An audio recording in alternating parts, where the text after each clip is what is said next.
अल्हम्दुलिल्लाहिल्लज़ी lump यज़ल वला यज़ालु वस्सलातु वस्सलाम अला मुहम्मदिन सल्लल्लाहु अलैहि वसल्लम व अला आलिहि व अस्हाबिहि साहिबिल कमाल अम्मा बाद फ़क़द क़ाल अल्लाहु तआला फ़िल क़ुरआनिल मजीद वल फ़ुरक़ानिल हमीद अम्मल्लज़ीना सुइदू फ़फ़िल जन्नति ख़ालिदीन फ़ीहा व क़ाल अल्लाहु तआला फ़अम्मल्लज़ीना शक़ू फ़फ़िन नार।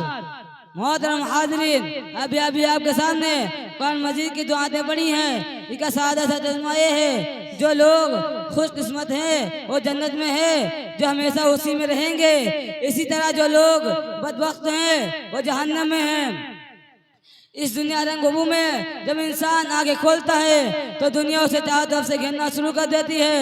जिस तरह कुएं का मैदा के समझता है कि उसे हमेशा इसकी दुनिया कुआं है, इसी तरह का अक्ल इंसान ये बावर कर लेता है कि उसे हमेशा इसी दुनिया में रहना है। वो अगर बिलफर्ज कभी मरना भी होगा तो फना हो जाएगा, हड्डियां खस्ता हो जाएंगी, जिस्म के आज़ाद टुकड़े टुकड़े हो जाएंगे और उससे इस दुनिया के बारे में कोई सवाल नहीं किया जाएगा। मगर इस दुनिया में अंबिया अलैहिस्सलाम तशरीफ लाए, उन्होंने बताया कि तुम्हारा तसव्वुर इंतहाई गलत है।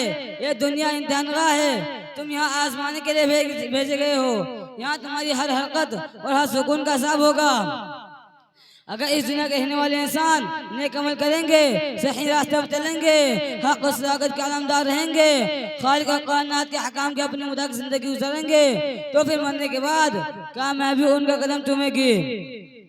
अगर इस दुनिया के बसने वाले इंसान सरकशी गुरूर के रास्ते पर चलेगा, खुदावंद कुद्दूस की नाफरमानी करेगा, अल्लाह की बनाई हुई जमीन पर अकड़ कर चलना चाहेगा, जुल्म और सितम की चिंगारियों से अपने भाइयों को जलाना चाहेगा, तो एक दिन आएगा जब उसे अपने का हिसाब देना होगा। उससे पूछा जाएगा कि तुम्हें दो हाथ दिए गए थे ताकि तुम किसी कमजोर की इमदाद करो, तुम्हें दो आंखें दी गई थी ताकि तुम गलत और सही की तमीज कर सको, तुम्हें दो पैर दे गए थे ताकि तुम मस्जिदों में जाओ, खुदा की बात के लिए मस्जिदों में जाओ, तुम्हें अकल दी गई थी ताकि तुम बातिल ताकतों की मक्कारियों को शिकस्त दे सको और हक की आवाज को बुलंद करो। क्या तुम लोगों ने ऐसा किया?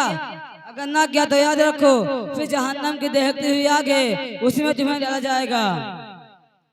मोहतरम दोस्तों, इस दुनिया में चंद रहना है, बादशाह हो या फकीर, सरमायादार हो या कमजोर, मजदूर हो या कवि हो या कमजोर, अक्लमंद हो बेवकूफ, मर्द हो या औरत, सबको एक दिन इतना छोड़नी है। यहाँ का सीमोसर, माल और दौलत, जमीन और जायदाद, दुकान और कोठियाँ आपके साथ नहीं जाएगा। ये सब छोड़कर हमें एक ऐसी जगह जाना है जहाँ हमारे नेक अमल काम देंगे। चंद पैसे जिसके जरिए हमने किसी गरीब की मदद की है, चंद रकात नमाज जो हमने खुलूस से अदा की है, चंद मीठी बातें जो हमने किसी मजबूर व बेकिस को इत्मीनान दिलाने के लिए की है, यही चीजें हमारे काम आएंगी और इस दुनिया के तमाम साजो सामान हमारे बेकार होगा। सच कहा कहने वालों ने, तक हर्ज हुआ को छोड़ मियाँ, मत देश विदेश फिरे मारा, कज़ाक अजल का लूटे हैं, दिन रात बजा कर नकारा, क्या बधिया बैसा गोनी बल्ला क्या सर भारा, सब ठाट पर रह जाएगा जब लाद चलेगा बंजारा। मोहतरम दोस्तों, जब मौत आएगी तो आपको एक सेकंड का एक मिनट की फुर्सत नहीं देगी। दोस्तों, हमें ये वक्त से पहले तैयार हो जाना चाहिए और अपना ठिकाना ऐसी जगह बनाना चाहिए कहाँ हम हमेशा आराम और सुकून से रहें। वो जगह जन्नत है जो मरने के बाद मिलेगी। मरने के बाद जिंदगी का नाम आखिरत है जो आखिर में आएगी। और अगर हम खुदा के मर्जी पे अपने को चलाए हैं तो खुशकिस्मत रहेंगे, और अगर हम गलत रास्ते पे चले हैं तो बदकिस्मत कहलाएंगे। अल्लाह ताला हम और आपको सही रास्ते पे चलाए और अपना ठिकाना आखिर में जन्नत बनाए। वाह खुदा अल्हम्दुलिल्लाह रब्बिल आलमीन।